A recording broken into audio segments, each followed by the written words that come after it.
You have 2 messages. Message 1. Hello, Veritas. I'm sorry, but I'm afraid you're just not getting through to me. What I'm hearing in your video are the following 9 propositions. Moral statements are statements of what is right and what is wrong. Statements of what is right are statements of what should be, and statements of what is wrong are statements of what should not be. Moral statements are objectively true. Being objectively true means being true regardless of anyone's personal preferences. Moral statements are expressions of compulsory feelings. Compulsory feelings are what we feel when we're told to do something or we're told not to do something. Compulsory feelings can only be caused by personal agents. Therefore, our compulsory feelings must be caused by a personal agent, and that personal agent is God.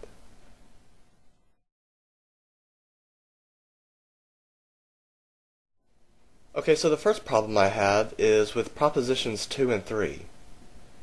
Propositions 2 and 3 cannot both be true if propositions 1 and 4 are true. And I think the reason I believe this, whereas you do not, is because the meaning of the words right and should are different for me than they are for you. It would be helpful if you could define at least one of these words without referring to the other. You explain in your video that there's more than one kind of should. There's a moral should, and there's a rational should. I'm pretty sure I understand what the rational should is. Basically, a statement of what should be, in the rational sense, is a statement that conveys an expectation. The expectation that one thing leads to another, or that one thing implies another. And so that expectation, by definition, is a product of reason. But I am unfamiliar with any use of the word should in which the word does not convey an expectation. So I don't really know what a moral should is supposed to convey, if not an expectation. But I can think of 2 different ways in which a rational should could be used. Consider, for example, the following 2 statements. Making others happy makes me happy. Therefore, if I want to be happy, then I should make others happy. Washing hands regularly should help prevent the spread of germs.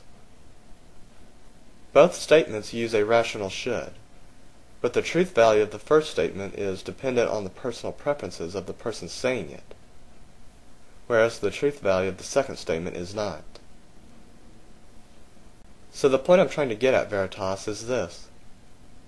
I can only agree with proposition 2 if when you say should, you are using a rational should that is dependent on an individual's personal preferences, because that would be consistent with my understanding and use of the terms should, right, and wrong.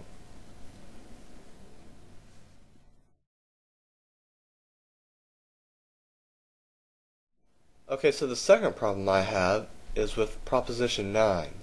I agree with propositions 5 through 8. I agree that moral statements are expressions of compulsory feelings. I agree that compulsory feelings are what we feel when we're told to do something or told not to do something. I agree that compulsory feelings can only be caused by personal agents.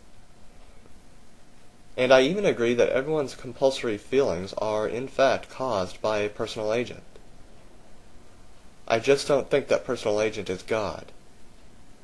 I instead think that when you, for example, feel those compulsory feelings, the personal agent responsible for them is you, Veritas. And when I feel those compulsory feelings, the personal agent responsible for them is me. Compulsory feelings are emotional responses, and whether they are felt or not is dependent upon each person's nature.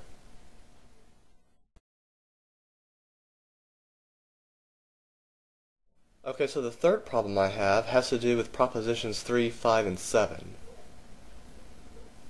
The question I'd like you to ask yourself, Veritas, is this. Is it impossible for moral statements to be false, just as, presumably, it is impossible for the law of non-contradiction to be false? If the answer is yes, then I fail completely to understand why a personal agent is required for moral statements to be true. If the answer is no, if moral statements can be false, then here's the next question I'd like you to ask yourself. Are moral statements objectively true in the same way that statements of what is legal and what is illegal are objectively true? If the answer is yes, if by saying something is objectively true, you really just mean it's ordained by an authority, then I hope you realize that Proposition 3 is a part of the conclusion to your argument, because the way you present it makes it sound like a premise. If, however, the answer is no, then I fail completely to understand how moral statements can be both objectively true regardless of anyone's personal preferences, and true by way of a personal agent. Thursday, 12:55 a.m. Message 2.